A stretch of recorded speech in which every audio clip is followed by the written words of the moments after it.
And welcome to Hidden History Stories from the Secret City.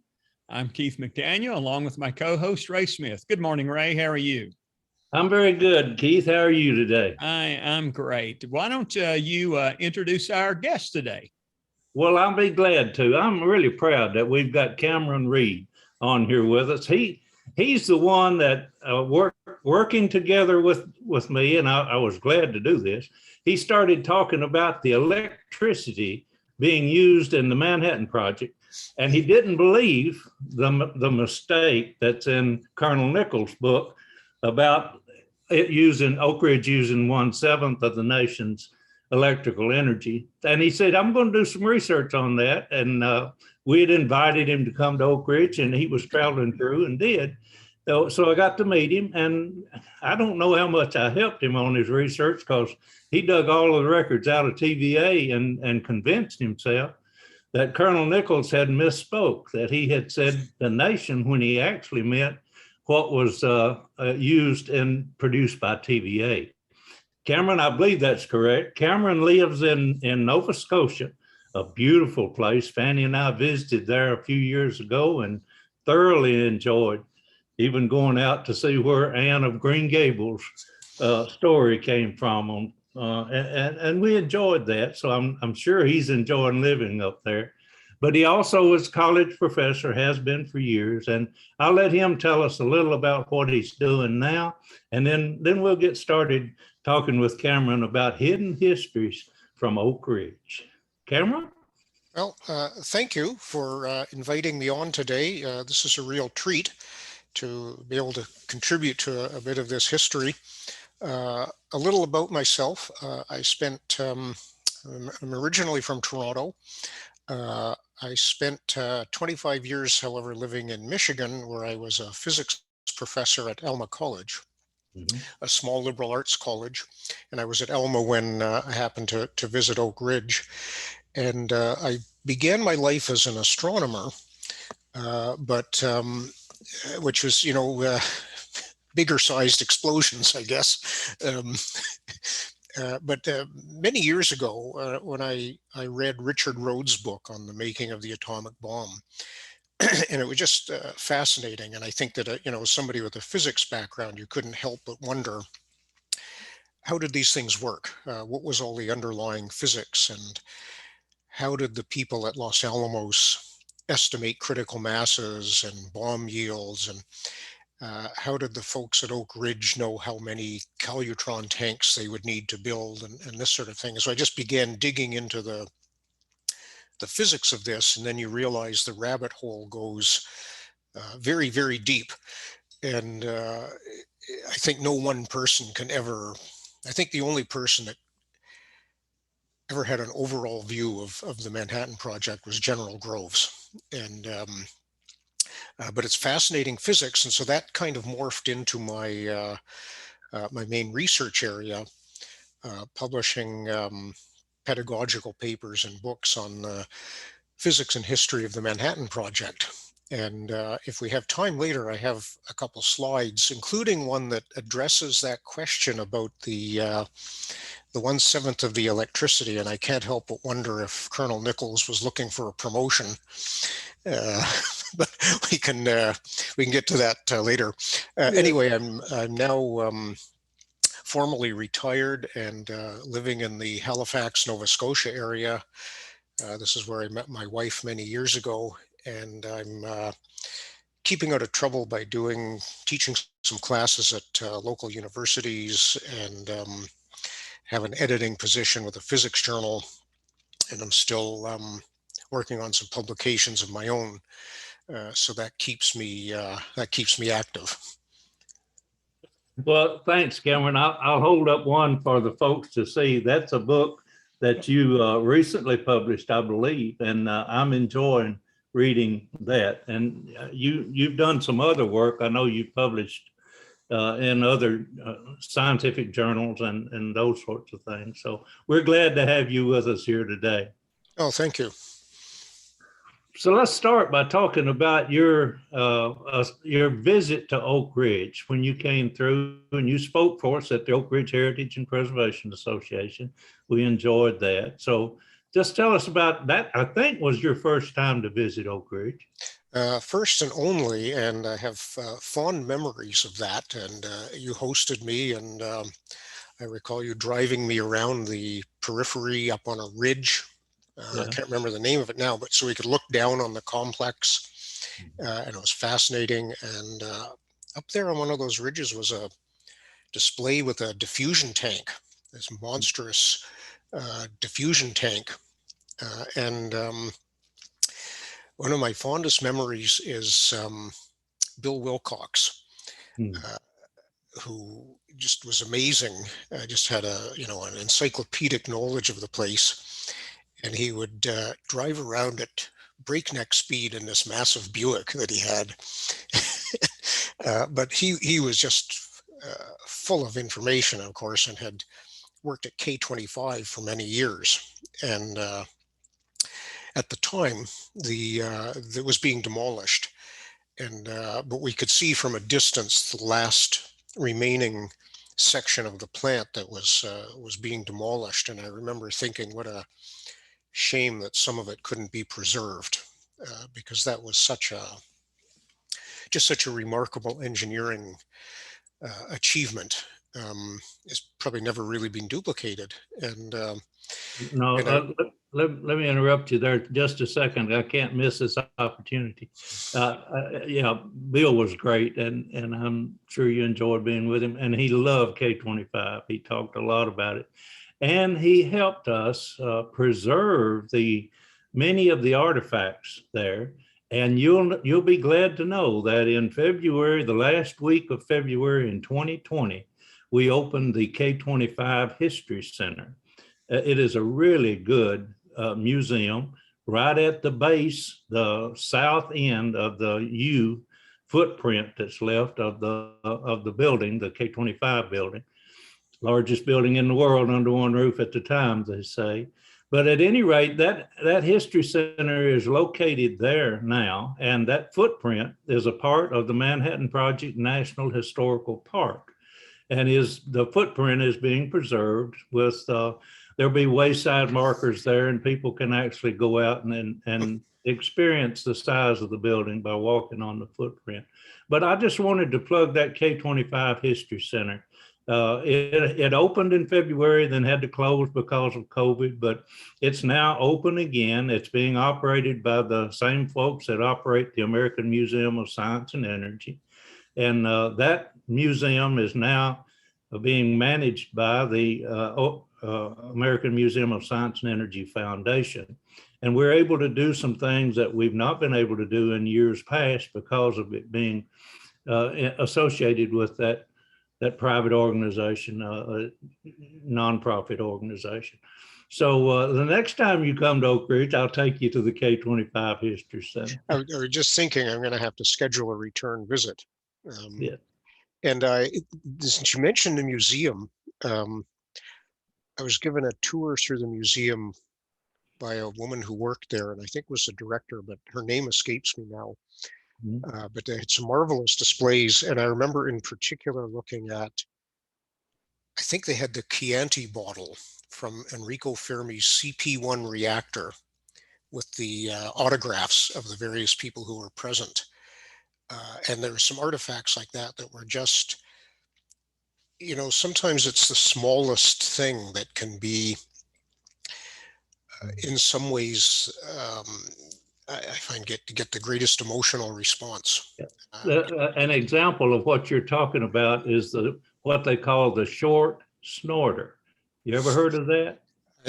I think I've heard the term. I'm not sure. Yeah, it's a dollar bill that has the signatures of many of the people who participated in the Manhattan Project, and they captured those signatures on a $1 bill, and that dollar bill is preserved, and there's an exhibit associated with it that the museum has. It's not actually on display right now, but we're working to try and bring that back out for people to see. But you're right, some of the smallest things are often most interesting. I just learned within the last week or so that there's an individual that has the firing pin from Batman. I didn't know that. I did know that Clay Perkins had the firing pin from Little Boy, and I have a photograph of those. But it's interesting, those little things that that tie you back to that history. There's another artifact I remember looking at the museum. I'm pretty sure it was the chart recorder tracing of the neutron flux from Fermi's reactor. And, you know, it was a little faded, obviously, but that's the chart that's being described as the birth certificate of the nuclear age. And from, you know, December 1942. Right. And you know, it's another one of those little things that, you know, and then you contrast that with the enormous size of K25 or Y12 and think of what, from the time of Fermi's reactor to Hanford and Oak Ridge was just 2 years, you know, not even that. And and of course, the graphite reactor is still there. It is a part of the Manhattan Project National Historical Park, as are the calutrons at Y12. The calutrons in building 9731, we're almost to the point of being able to provide greater public access to that building. We've been doing it each year during the Secret City Festival. We've been doing that for a number of years, but we're working on it now to get restrooms up on the ground floor so that we could have more visits there. And of course, Beta 3, building 9204-3, still has a racetrack, a complete racetrack of the Beta calutrons, and that's being preserved as well. Again, as a part of the Manhattan Project National Historical Park. So lots of things have changed in Oak Ridge since you were there, and and much of the history is being utilized in heritage tourism now, and we're proud of that history. Well, it is. It's a remarkable history. I remember you showing me the, I think it was the prototype, a couple of prototype calutrons. I forget the building number. Yeah, that was in building 9731. Yeah, the XAX and XBX units, I think they were. And in fact, that's the only existing alpha calutron magnets in the world. Are those three magnets that made up the two calutrons? That was the XAX, and they are still there, and they have been preserved.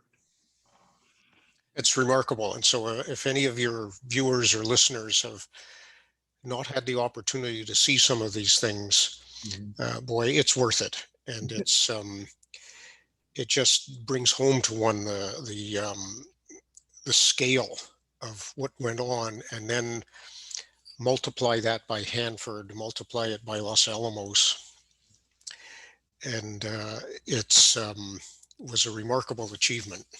It was, and of course that Manhattan Project National Historical Park also includes Los Alamos and Hanford, the B reactor at Hanford. And there's some of the sites at Los Alamos that are part of the park.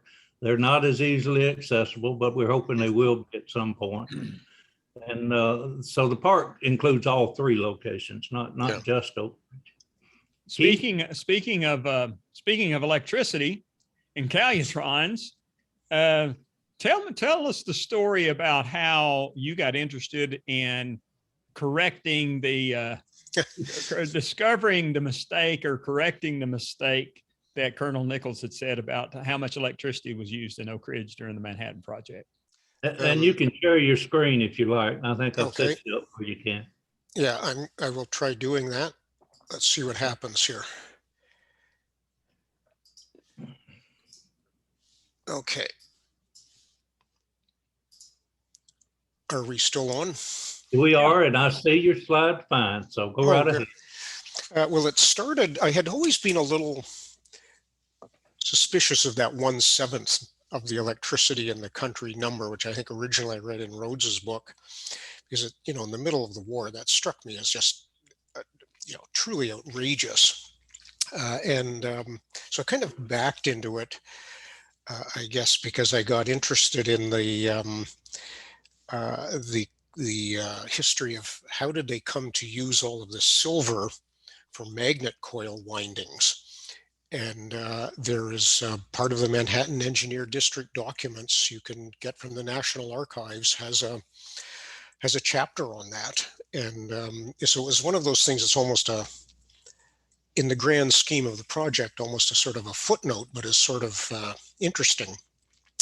And one of the documents one can come across, I've got here, is a letter from the Secretary of War, Henry Stimson, to the Secretary of the Treasury in August 1942, requesting custody of 6,000 tons of silver, government-owned silver, to the War Department because they needed conductive material for these magnet coil windings.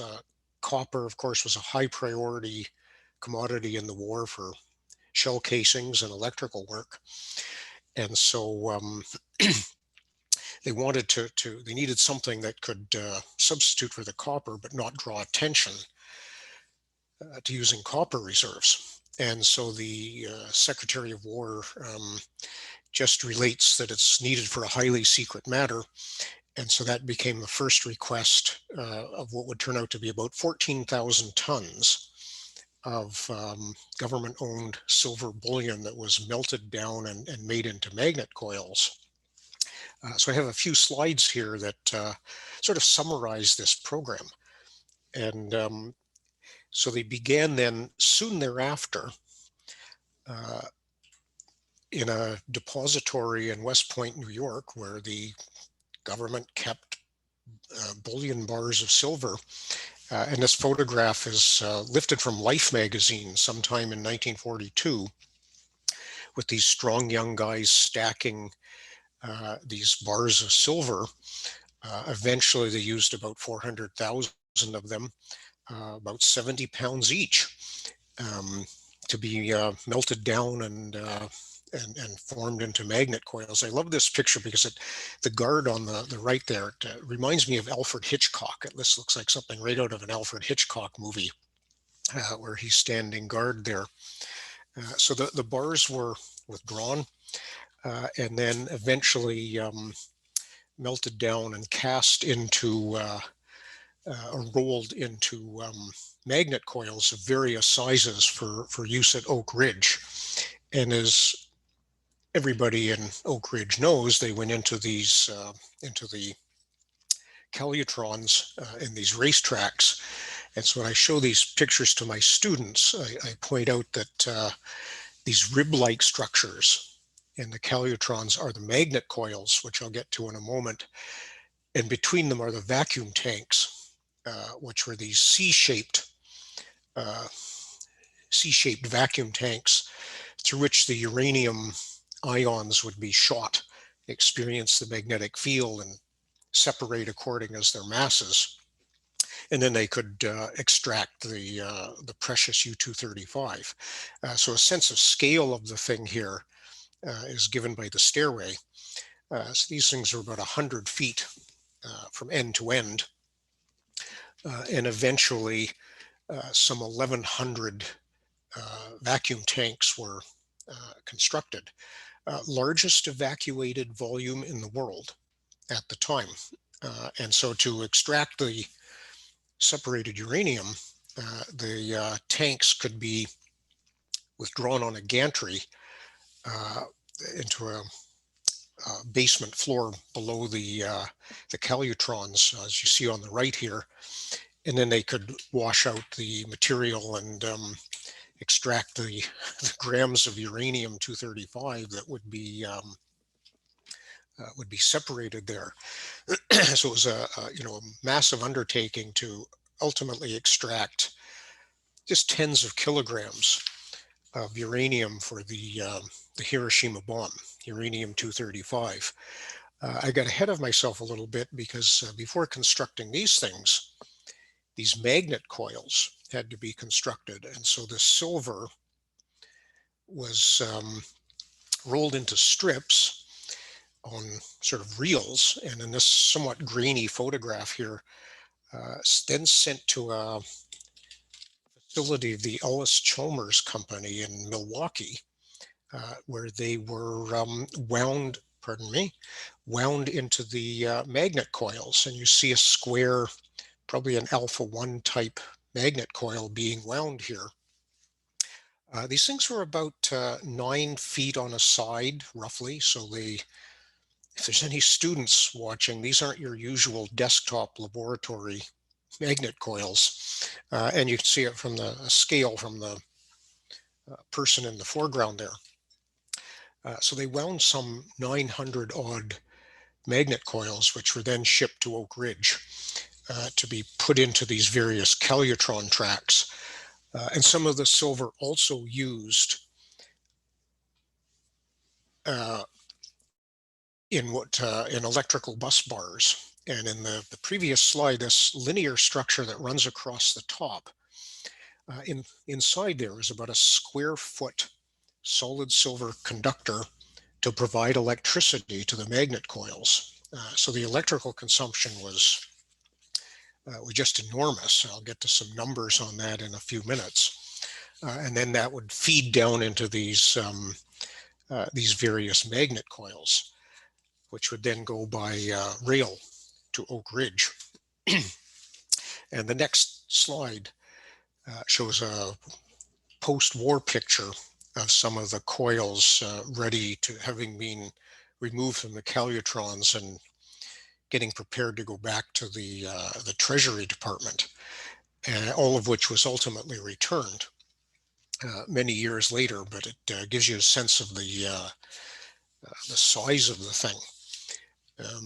And so you had mentioned the question of the electricity, and I was lucky to get in contact with a historian at the TVA. I remember her name was Patricia Ezell, and I think I found her just in an online search and got in contact with her, and she very quickly dug up some figures from of historical electrical generating capacity in the TVA. And I also looked up in old statistical abstracts of the United States, monstrous volumes online of national electricity production. And so this resulted in a graph, and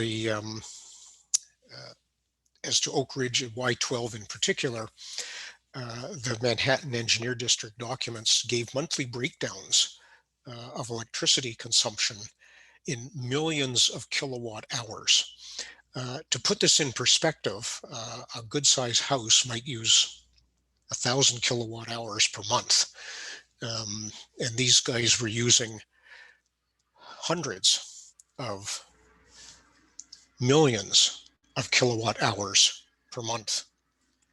So the red line at the top is the average, 1% of the average US national monthly generating capacity, so about 220 odd million kilowatt hours. And I think what Colonel Nichols was getting at was 1/7 of the TVA generating capacity. And the blue curve from Patricia's figures shows 10% of the TVA monthly capacity. And the green line at the bottom is the Y12 consumption. So it was approaching about 1/10 of the local TVA generating capacity. So I suspect that Nichols's figure was really more of the about 1/7 of TVA capacity, which was still a remarkable amount of electricity. I have on my notes here that between November 1943 and July of 1945, when Y12 was really coming into operation to separate uranium isotopes, they used about 1.6 billion kilowatt hours of electricity. And a cool physics calculation is that is about the total amount of energy that represents is about 100 times the energy liberated by the little boy bomb, the U-235 bomb at Hiroshima. And an acquaintance remarked to me that really shows you the difference between energy and power. It's kind of a neat physics aspect of this. So that was kind of a long answer to a short question. But it's when you start digging into this stuff and looking at some of the archives, and you come across some of these things, it just becomes sort of fascinating. And so it started with curiosity about the silver program and ended up digging into these figures about electricity consumption and doing a few calculations in that way. And so that's how that came to be. All right. Very good. Thank you for that. There'll be a test. There'll be a test on Monday. Yeah, okay. Do you have more view graphs you want to show or slides? If No, not, that's stop sharing your screen then. There you go. We've got us back now. Tell us. I'm sorry. Can I go back to them for a moment? Absolutely. Sure, go back. Because there was one more. All right, good. Okay. Now this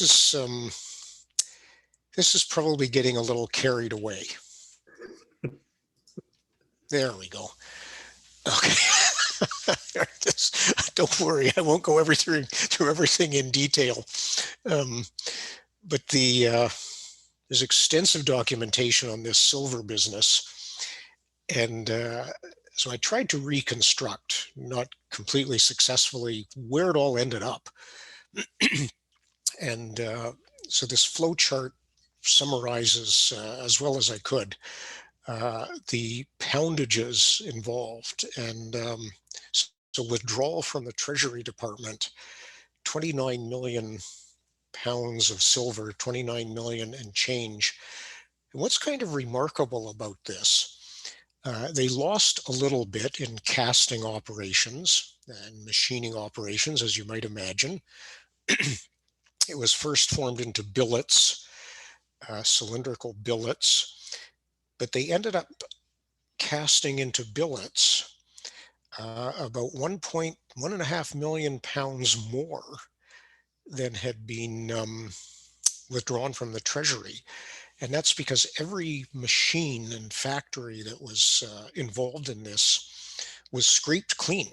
And so these were facilities that had been processing metals. And I guess over the years had accumulated just, shards of metal shavings from various operations. But Groves insisted that this all be vacuumed up and recast into silver. And so I estimated that they actually gained, this is a government project that actually made money, I suppose you could say.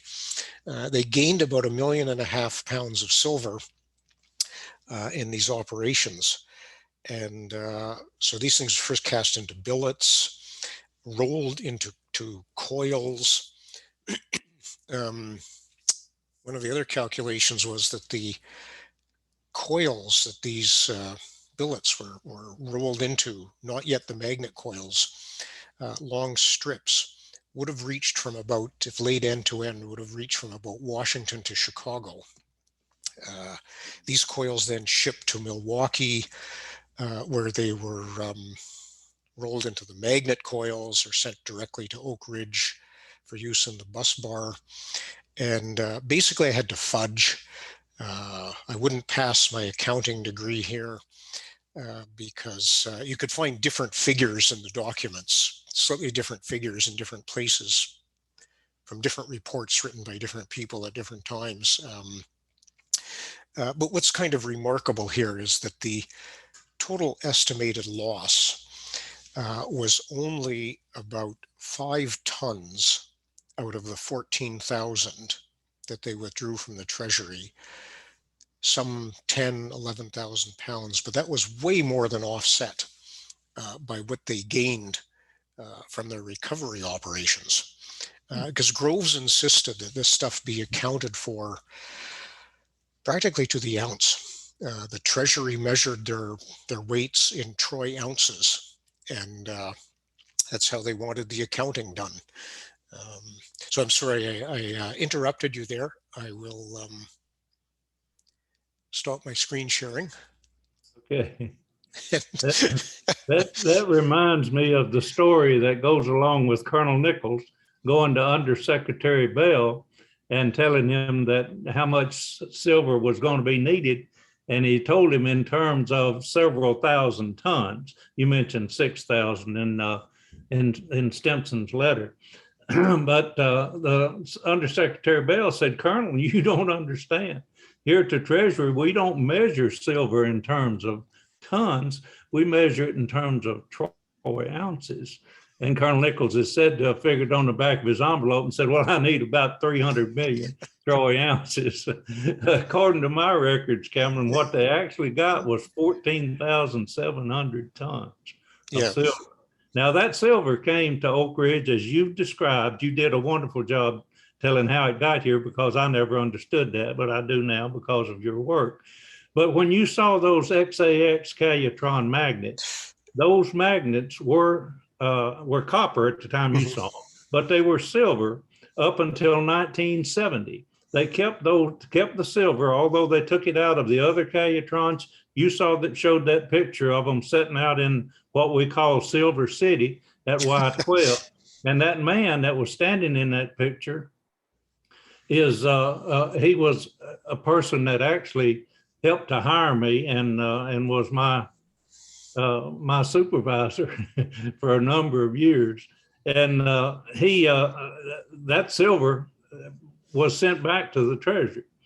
But the amount that was in those XAX magnets was not sent back.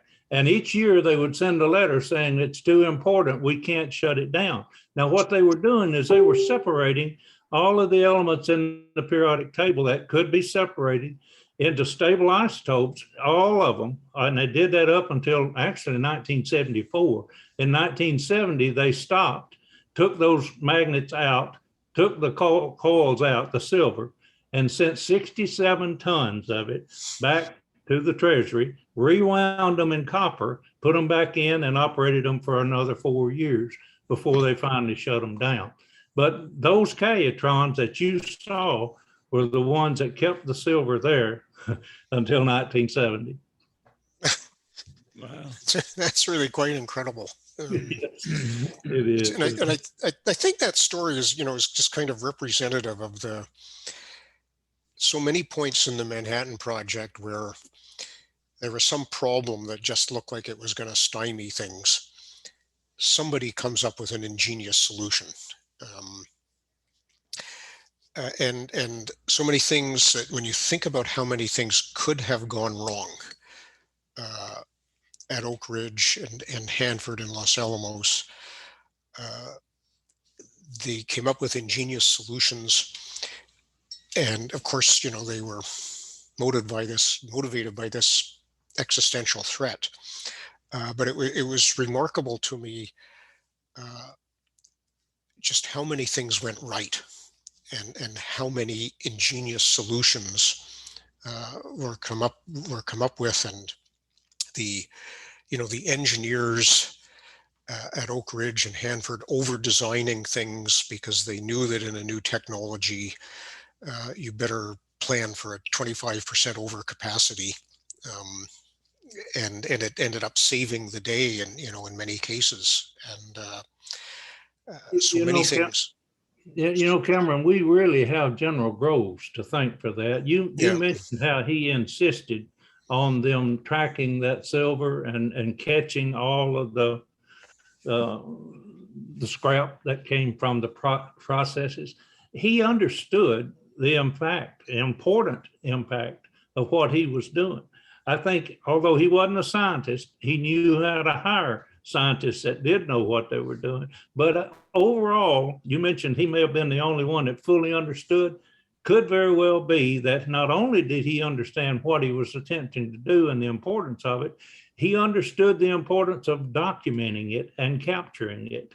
And actually, there's a whole series of books that he caused to be written at the end of the Manhattan Project. And of course, the most famous one you'll recall is the one that was written by Henry Smythe, the atomic energy. So about close to you, Ray. Get it I'm close trying to your to. chest. There you go. Yeah. There you are. And he had that to be written, but he also was smart enough that he hired photographers to take pictures of all of that stuff, the pictures that you were using. Ed Westcott made at Oak Ridge, and I'll take that. You met him when you came down to visit Oak Ridge, I'm sure. And I'll take just a second to promote his documentary film that I'm glad Keith and I were able to make. If anyone wants to see the documentary film about Ed Westcott, just go to YouTube, and all you need to do is search for Ed Westcott, and it'll come right up and you can see it. But not only did he do that, he hired historians to help him to document what was being done. And one of them's last name was Lawrence. I can't remember the rest of it. But the story that goes with him, do you remember his name? Are you thinking of Lawrence, who was the New York Times reporter? Yes. Bill Lawrence, I think. Bill. All right. He was writing in the New York Times about things that Groves didn't want out there, so he just hired him. And his he published a book after the war, I think, and where he described being at the Trinity test. Yeah.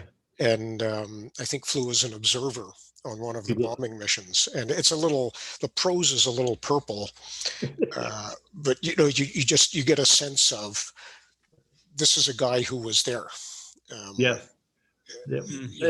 there are, of course, there are other books. Nichols wrote a book, a really good book, by the way, although we picked on him a little bit for his electrical estimate. His book, Road to Trinity, is a really good book. And you mentioned Richard Rhodes. Obviously, he did an excellent job. And Stan Norris did an excellent job on writing about General Groves. And so there are lots of references out there. Not to mention the ones that you were able to find. That's the best one. But it's been good to have you talk to us about your interaction with learning about the Manhattan Project. We're running about to the end of our time. Is there anything else that you wanted to be sure we got included today? No, I think we've covered a lot of the bases. Of course, the other facility that at Oak Ridge that tends to get footnoted into history was S50. Yeah. The liquid thermal diffusion facility, which really was ended up being the first stage in the enrichment process. Yeah. And all of these things had to work together and work flawlessly. And that was built in something like 90 days.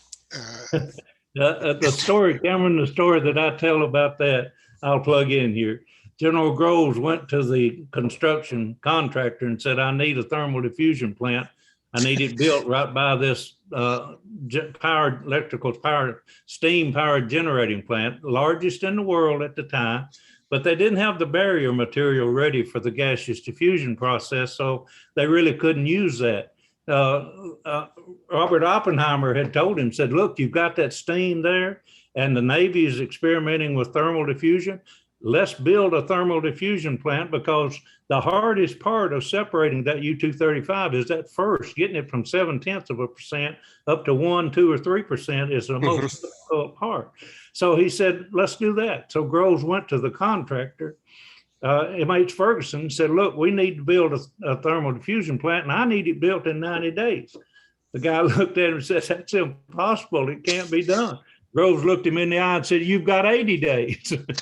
They built it in 76 days, I believe. Yeah. And actually was able to operate it for, 3 or 4 months. And it fed material into the K25 and also fed material directly into the beta calutrons at Y12. But by March of 1945, K25 began feed material into the beta calutrons at Y12. They shut down the alphas because that could actually provide the material directly to the betas. So it went from S50 to K25 to the betas at Y12. And that's how they were able to get enough material, some 60 kilograms, 140 pounds or so, less than a gallon in volume, that was actually sent out to Los Alamos, sent out there in small gold line coffee cup size containers, 2 of them in a briefcase, strapped to an Army lieutenant's arm, put him on a passenger train up to Chicago, and they transferred it in Chicago. Again, Groves didn't want the people at Los Alamos to know where it was coming from. Oak Ridge people not to know where it was going. Now, of course, the scientists knew, but these people who were working, he wanted them to be compartmentalized to the point that they didn't know anything they could share. And so he would work everything he could to keep it compartmentalized. Oppenheimer said that won't work at Los Alamos. We got to talk to one another. But in Oak Ridge, it wasn't unusual at all for people to work in one certain building and not ever know what was going on in any others. You mentioned Bill Wilcox. Bill gave me a little certificate that he had gotten, actually just a little 3x5 card that gave him permission to go to building 9731 and visit 9731. Now, if he hadn't had that card, he couldn't have gotten into that building to see what was being done there. Now, Bill was actually the one that processed the first shipment of uranium 235 from Y12 to Los Alamos. A story about that is most interesting. He was putting it into a glass container, a funnel-shaped container, set it inside a metal can, and the container just fit right around the top of the can. So it was elevated in there, it was suspended in that metal can. And he turned on his oven to heat it, went home that night, and of course he had a timer set on the oven, so it heated up and then cooled off. He came back in the next day, and his supervisor caught him at the gate and said, "You need to run and hide. The big boss is after you. He's going to fire you." And Bill didn't know what in the world had happened. He finally learned that what had happened is when he heated that process up, the metal expanded and the glass container fell down in the can. And then when it cooled off, the metal contracted and broke the glass, mixing glass up with that uranium. Bill said that's the closest he ever come to getting fired. Wow. Reminds me, if I could take 2 minutes. Yeah. When I met Bill when I was there, and he was relating some of these stories, something that struck me was I asked him if he could relate anything about how they made the diffusion membrane. And even after 60 years, the security training was still so embedded that he clammed right up as if General Groves were sitting right there and changed the subject. You know, it became, "What do you want for dessert?" Sure. That's very appropriate. And do you realize that there was an individual who tried to sell some of that material? He thought he was selling it to the French, and he actually was talking to the FBI agent. And he got put in jail for it. That is still classified today. Okay. Yeah, still. And I think there were parts of the barrier material that were commercialized, but as far as the entire barrier material, like Ray said, it is still classified today. Yeah. So we need to change the subject. What do you want for dessert? Anything else, Keith? No, I don't think so. Oh. Well, we appreciate you being with us today, Cameron. We really do. That's an interesting perspective on the electricity and especially the silver that was used in Oak Ridge. Well, thank you. I appreciate being here, and I think it's really important to keep this history alive, to get it recorded and keep it alive, because, you know, this is now 3 generations ago. When I talk to my students about this, of course, most of them are blissfully unfamiliar with any of this and have no concept of the magnitude and the importance of this. And I think it's important to keep it alive, because for their generation, nuclear weapons are still out there. Yeah, exactly. That's true. And again, we so much appreciate, and what you've done as far as doing the research, but I must say that the videos that Keith produced, Secret City videos, have been put to good use. In fact, you might find this of interest. One of the things that I do now is I encourage teachers to show segments of that video, that documentary, and to pick out some that have me in them, just because I'm going to make a connection with them, and then have their students to write down questions they'd like to ask the Oak Ridge historian about the history of the Manhattan Project, being encouraged by watching that documentary film. And then the next day, the teacher will FaceTime me on my iPhone, and I will get on there and actually talk to the students, answering the questions that they prepared. Very simple thing that works really well, but it works primarily because of those documentary films that have been produced. Just think, could such a thing now with everybody and his dog having a phone? Yeah, You can never keep something like that. Oh, it under never wraps. happened. It would never happen.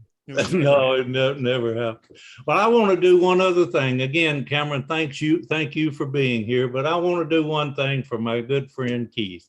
I'm so proud of him. He's actually, over the last year and a half, 2 years, or maybe more now, he's lost a lot of weight. I'm envious of him of that.